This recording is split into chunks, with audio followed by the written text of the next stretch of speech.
This is Story Quest, brand new stories you'll want to hear again and again. Mr. Pritchard was a farmer. He had milking cows, sheep and lambs, and a fine barn of pigs and several hundred chickens. He was considered to be a very successful farmer. He also had land which spread for many acres, which rippled with wheat in the late summer sun, alongside patches of fat pumpkins for Halloween, which he sold to the families who would come from miles around. You might think this was quite enough to keep someone occupied, but it wasn't all Mr. Pritchard had. A sleek stable stretched alongside his farmhouse, and inside you would find a dozen glossy racehorses. The best that money could buy.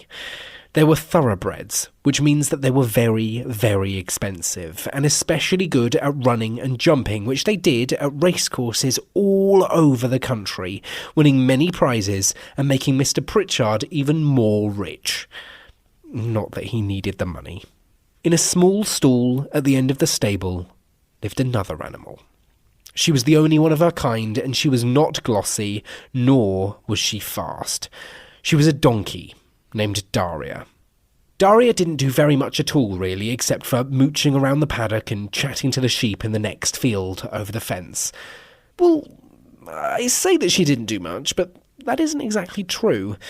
You see, once a year, Daria would take centre stage at the church nativity, where she played her part in the famous scene with Mary and Joseph, who were usually children from the local school.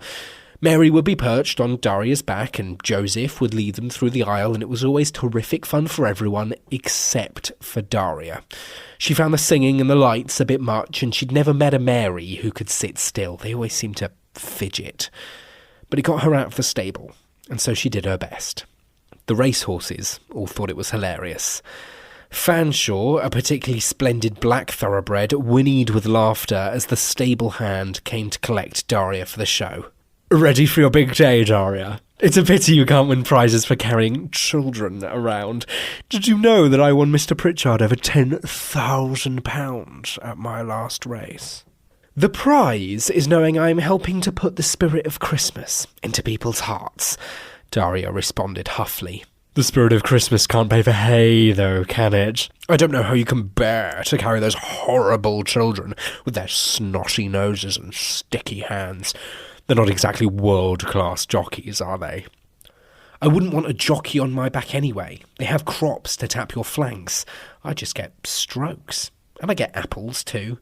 Don't you worry about me, Fanshawe. Donkeys are stronger than you think, and we never give up." "Well, you can't, can you? There aren't any other donkeys in this village, are there? Who in their right mind would want to keep a donkey anyway? What's the point of a donkey?" Daria worried a little that she perhaps didn't have a point outside of her one yearly job. It was quite hard to be in the same stable as all of those other fine horses. How could she not feel a bit small and scruffy next to their long legs and gleaming coats? It didn't matter how much the stable hands brushed her coat. She'd only ever be a dull grey. Not even in an interesting pattern like the black and white blotches of Parson the Piebald who was in the stall next to Fanshawe. After Christmas was over, Daria breathed a sigh of relief, knowing that she'd be off the hook and free to return to her mooching. It wasn't a bad life, even with the horses being mean to her some of the time. Now, the winter that year wasn't particularly snowy, or even particularly cold, but by Jimmy it was wet. The report said more rain had fallen in the month of December than had done so for a whole century. The horses and Daria could hear the torrents beating down on the roof night after night and all through the days. The mooching in the yard wasn't quite as pleasant for sure, but Daria didn't mind. Donkeys are tough, and a bit of mud isn't going to put them off the chance for a mooch. The thoroughbreds were another matter. Their elegant ankles would just sink into the mud of the yard, and they cringed and winced when put out to exercise, only to come back covered in the stuff. Daria didn't mind being covered in mud. It wasn't like she had a beautiful coat or anything.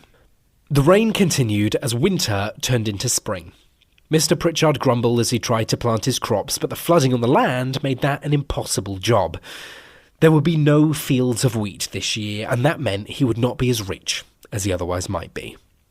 The rain fell and fell in drenching sheets which battered the barns, and people wondered if it would ever stop. Mr. Pritchard wondered sometimes if he could procure an ark and set sail. It must be easier than farming in these conditions. The sheep and lambs couldn't graze as there wasn't a square inch of the field that wasn't a foot deep in water, and sheep and lambs aren't really built for swimming. Mr. Pritchard sadly had to sell the lot of them to a farmer who lived on the south coast and who was enjoying more clement weather. Daria was sad to see them go. It had always been nice to chat over the fence, and now she was left with the miserable thoroughbreds who got on her nerves. Things went from bad to worse as the year continued, with unrelenting rain week after week, or it did for the chickens, piggies, and the milking cows. The punishing lashing of the rain night after night took its toll on the old barns, and the roofs caved in under the weight of the water, giving them all quite a fright. The cost of fixing the barns would be more than Mr. Pritchard would make from all of the eggs and the milk and the bacon, and so again, reluctantly, he had to sell the lot to a farmer down south, who was, unlike Mr. Pritchard, becoming richer by the day, not encumbered by weatherly concerns. The farm was a rather forlorn place to be, but the worst was yet to come. "No racing for the foreseeable for you, lads," said the stable hand one day as he mucked out the stall. Fanshawe and the others pricked up their ears. No racing? What could it mean? "Racecourses are all flooded. They've cancelled the lot." Well, this was a shock. What's the point of a racehorse if they can't race? Daria might have said, if she wasn't so nice. But she did think it, and she knew that the others were thinking it too. "Don't you worry, though. Mr. Pritchard's got plans for the lot of you." This was quite an alarming thought. Thoroughbreds don't need plans, other than the plan to run as jolly well fast as they can and be better at that running than all of the other horses in the race. Daria blinked and wondered what on earth he could mean. It didn't take long before they found out. The one remaining barn Mr. Pritchard has was to be turned into a riding school, and his horses would all learn their keep by teaching children how to ride. When Fanshawe heard the news, he went all peculiar and had to have a sit-down. Imagine grotty children on his fine back. The indignity of it all. Daria was amused. "You see, I wouldn't mind that at all. I'm used to children, aren't I?" "Don't worry, old friend, it won't be so bad. They don't all pick their noses and wipe them on your mane," she said to Fanshawe with a giggle. This had never happened before. Was Daria being a bit mischievous? Maybe. But it was worth it for the look on Fanshawe's haughty face. "If only we could have been sold to the farmer who took all the others. Why on earth must he degrade us in this way?" the horses grumbled. Daria piped up that she'd heard the farmer in question was allergic to horses, sadly, and with the racecourses all being flooded, well, there just wasn't the demand. And so it was. The fine thoroughbreds were set to work in the riding school and made Mr. Pritchard lots of money. After all, learning to ride on such expensive horses was quite a privilege, and those with the money liked the idea of it for their children. The horses found it more difficult than the children to learn. It was so different, and children are so unpredictable.